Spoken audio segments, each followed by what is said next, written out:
Hello. हाँ hello, का करता रू हो? आई बालवा क्या खौराइल बा?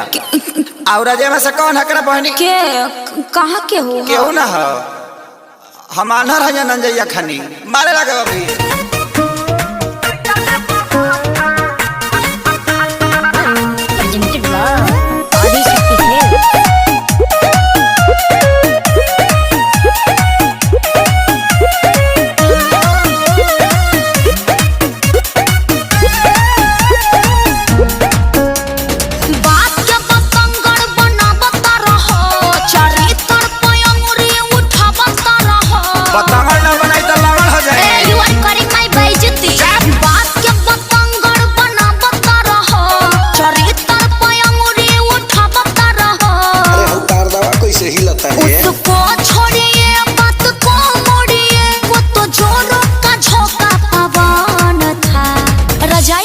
बना दिया था, जानो कोई नहीं था। जो निकलल हतन बड़े रहा का मेरे भैया का फ्रेंड था। ओ सी बुझतरी।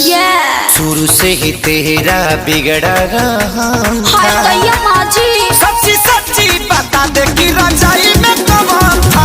शुरू से ही तेरा बिगड़ा रहा था, सच्ची बता दे कि रजाइया में कौन था। मेरे भैया का फ्रेंड था। बुरबा बुझतर मारा ना भी जाने दोनों जाए दिया ओकरा के खाए दी।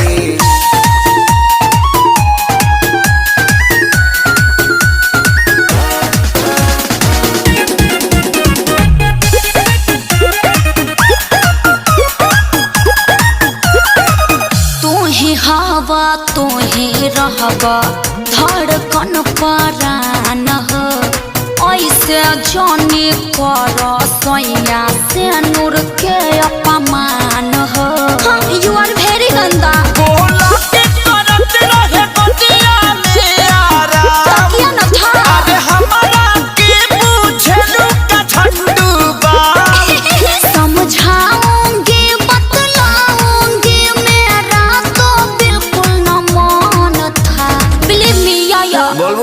शुरू से ही तेरा बिगड़ा रहा था। सच्ची सच्ची बता दे कि रजाई में कौन था। शुरू से ही तेरा बिगड़ा रहा था, सच्ची बता दे कि रजाई में कौन था।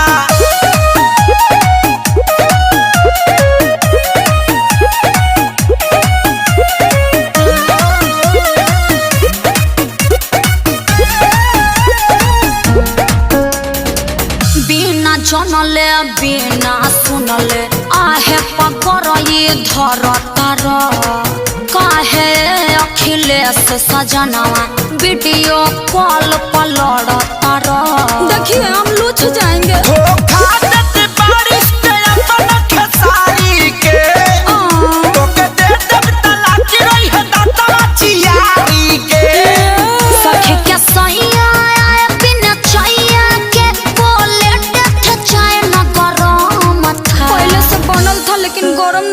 तुमको समझाना पति का धर्म था। क्यूट अभी मैंने जाना रजाई में कौन था। तुमको समझाना पति का धर्म था। अभी मैंने जाना रजाई में कौन था। अरे रैंडम मचा के बजावा लो का फेर में पड़ल बड़ा। अब रजाई नॉट अलाउड। अगला महीना से पूरा प्रसूत आदमी बन जाएगा।